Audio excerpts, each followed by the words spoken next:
Les sirènes de l'ambulance résonnent, les passants accourent de tous les côtés. Le jeune Kevin, 4 ans, vient d'être percuté. Les secours ne peuvent empêcher le drame. Kevin est mort. Sa mère l'a perdu. Elle réalise alors à quel point elle y était attachée. Monsieur Mini, lui, était attaché à son pénis. Monsieur le Président, Madame, Messieurs du tribunal, laissez-moi vous raconter son histoire. Lorsque Bruce Mini s'éveilla un matin de 2012, au sortir de rêves agités, il se redressa dans son lit, souhaitant devenir une femme. Ce n'était qu'un matin comme les autres. Mais ce matin-là, au cours d'une banale crise de la cinquantaine, il ouït le slogan « Le changement, c'est maintenant !» et décida de changer de sexe. Oui, Monsieur Mini, chenille dans son cocon, souhaitait devenir majestueux papillon. Après moult opérations, il devint coléoptère, mais avec des regrets amers face à un monde atrabilaire, décida de revenir en arrière dans son moelleux cocon de verre. Bref, pour résumer, Monsieur Mini n'aimait pas son vagin. Il a décidé d'avoir un... Non, Monsieur Mini n'aimait pas son pénis, il a décidé d'avoir un vagin. Monsieur Mini n'aimait plus son vagin, il a décidé de retrouver son pénis. C'est aussi simple que ça. Monsieur le Président, Madame, Messieurs du tribunal, la requête de Monsieur Mini est simple. Il veut redevenir l'homme qu'il était.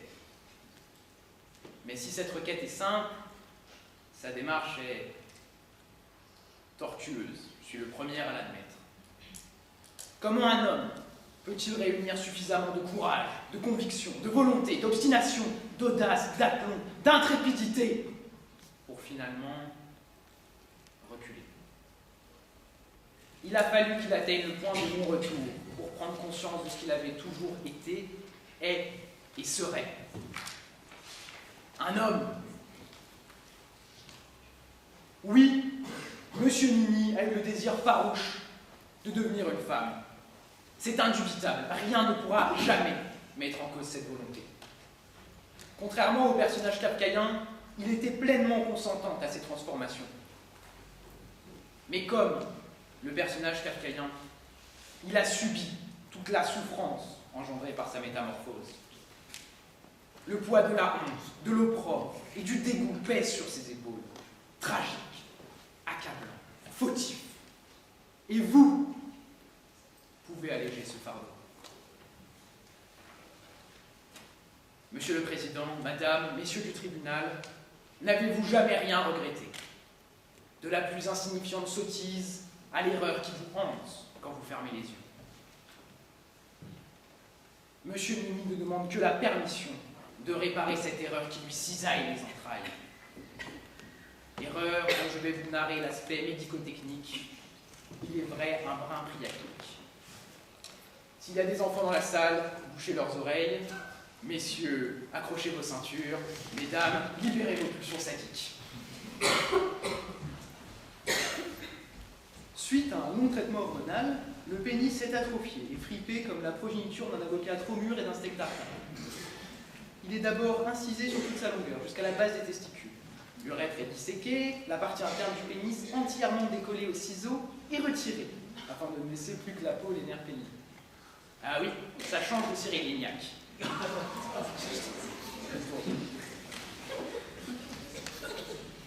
La dissection est ensuite prolongée jusqu'aux vésicules séminales, soit 8 cm à l'intérieur du corps. La peau des testicules va être découpée pour former les grandes lèvres et le gland réagencé. Pardonnez-moi, par réagencé, j'entends découper comme un lardon de façon à laisser une zone de 4 mm² pour former le clitoris. L'opération terminée, un tube en plastique est finalement installé afin de permettre la tenue du nez au vagin pendant environ 30 jours. Oui, j'ai regardé une vidéo de l'opération en entier. Non, je ne m'en remettrai probablement jamais.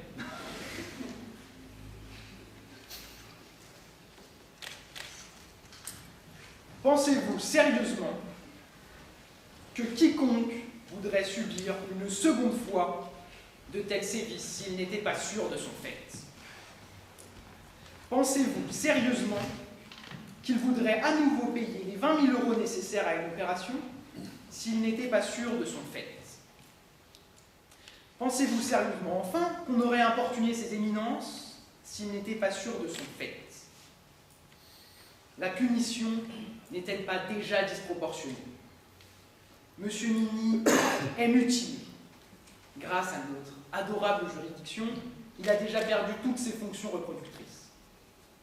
En effet, la première chambre civile de la Cour de cassation n'y va pas avec le dos de la main morte et a confirmé, le 13 février 2013, sa jurisprudence antérieure selon laquelle une personne doit apporter la preuve médico-chirurgicale d'une métamorphose irréversible pour obtenir la modification de son état civil. Euphémisme contraignant en réalité à l'ablation pure et simple des organes génitaux internes et externes. Pourtant, la Cour européenne des droits de l'homme s'y est opposée dans les arrêts de 2010 et de 2015, en considérant que le respect dû à l'intégrité physique s'opposait à ce qu'une personne transsexuelle se soumette à des traitements visant une stérilisation définitive. Et ainsi, bons élèves, la Belgique, la Suisse, l'Irlande, la Suède et l'Espagne nous demandent un traitement hormonal.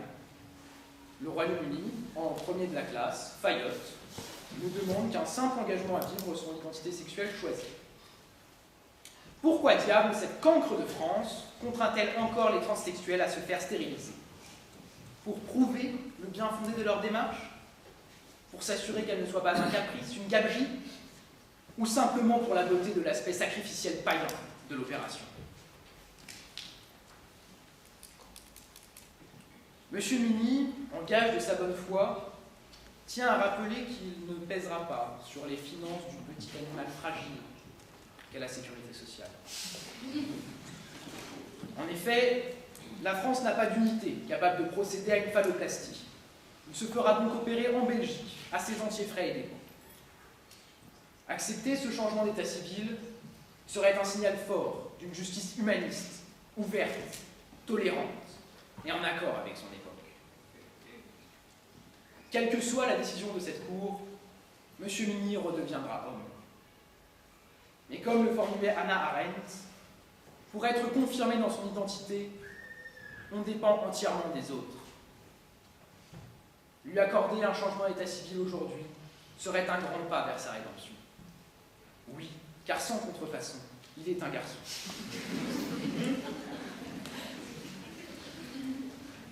Permettez-moi finalement de vous présenter le devin le plus important de la mythologie grecque.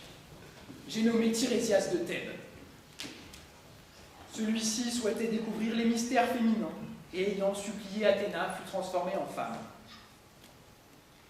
Mais malgré ses certitudes, malgré sa conviction, il ne supporta pas ce changement. Ça vous rappelle quelqu'un? Tirésias passa 7 longues années à prier quotidiennement Zeus de lui rendre son corps d'homme. Après de longs débats sur l'Olympe, Zeus, dans sa grande indulgence, le lui accorda finalement. Quelle jurisprudence plus élégante et indiscutable que celle des dieux? La justice humaine ne peut qu'espérer l'égaler. La Convention européenne des droits de l'homme, dans un addendum à son article 8, dispose la liberté du requérant de définir son appartenance sexuelle, liberté qui constitue un élément essentiel du droit à l'autodétermination. La CEDH a enfoncé le clou par 2 arrêts en 1992 et en 2008, affirmant que le refus de changer de sexe d'une personne violait le respect de sa vie privée. Monsieur Mini ayant déjà subi une ablation de tous ses organes reproducteurs, ayant déjà entamé le traitement hormonal de réassignation sexuelle, je demande que le changement de son sexe soit opéré à l'état civil à la fin de son traitement. La justice divine avait accordé à Tirésias son souhait. J'espère que notre divine justice, ce tribunal membre de l'Olympe juridique, démontrera sa mansuétude.